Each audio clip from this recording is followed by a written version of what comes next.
Well, hello and welcome to our preview of Day 1 of the Melbourne Festival of Racing here at Caulfield. Steve Moran from Best Bets joins us. Been travelling the globe. You've certainly found the right time to come back as Black Caviar's back in action, and so are you. Good to have you back. Thanks, Sean. Yes, great to be here, particularly at this time. And I think we go back to Day 1 of the Caulfield Cup Carnival in the spring, where I think conservatively 10,000 extra people were drawn through the gate by Black Caviar. They've thrown the gates open this weekend. I think they might be shocked. I think they might get a pleasant shock about how many people come through the gate this weekend.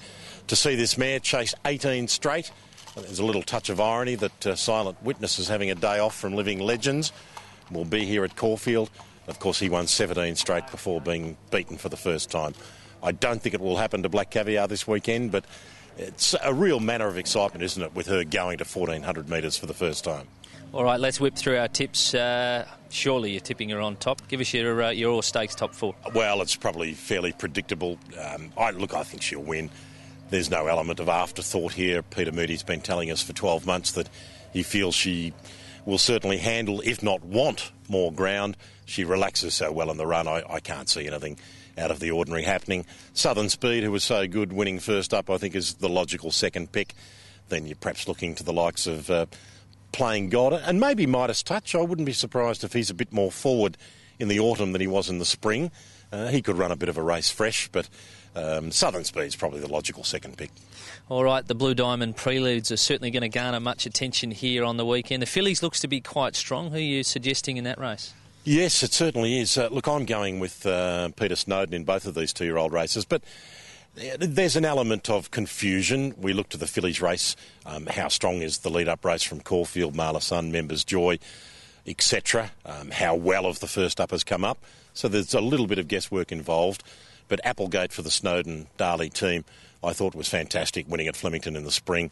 Beat a very well-sprigged newcomer, and Alizan Thunder, who went on to the Magic Millions and ran third. So I'm pretty keen on Applegate. In the early markets, as soon as the markets went up, there was good money for another of the Mick Price runners, Samaretti, similarly a Flemington debut winner about 8 weeks ago.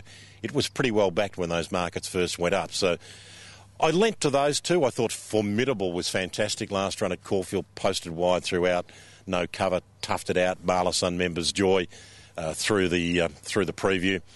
Plenty of depth, but I lent to Applegate. And you mentioned Snowden as well in the Colts division. Yeah, Rasambo, who I think will absolutely relish the 1100. Again, when the first markets went up on these two-year-old races, good money for Rasambo. I think it's probably the one, again, form tying in with the Magic Millions through Amarino, and there looks to be good speed here. It might be the one just sitting off them. Of course, very early in the day, so we won't have any indication as to a pattern. At that point, I thought others of interest. The Moody runner is Planet Voyage, Moody and Nolan. And I think just given the number of options that they would have to run in a race like this, you've got to respect that Planet Voyage is the one they go with. And Greenwich is an interesting newcomer for the Hawks team, a $320,000 yearling.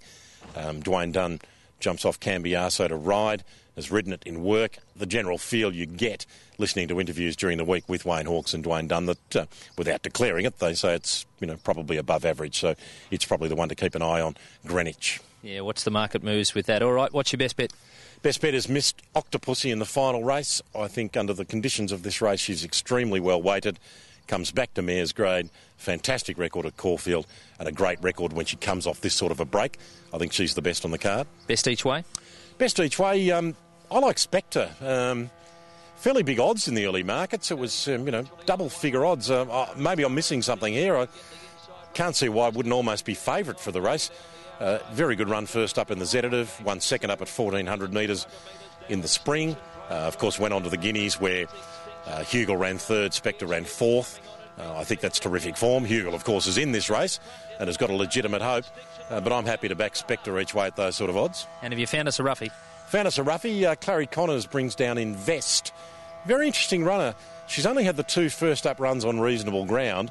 One was a second to Karuta Queen, and the other was a first-up win in Sydney. She can sit just off the speed. I think those two runs give her terrific credentials for this sort of race, and most of her other performances have been for give runs, including a couple on very wet tracks. So she was about 33 to 1 when I last looked, and I don't think she's entitled to be those odds. Well, let's hope you fire first up from a spell. Good to have you back. Terrific. Thanks, Sean. Looking forward to Saturday. There we go. Steve Moran from Best Bets. You can find all of his selections in this week's edition of Best Bets. You'll pick that up your nearest news agency. We'll be here right throughout the Festival of Racing, giving you all the mail ahead of the big feature days. Good luck if you're having a punt.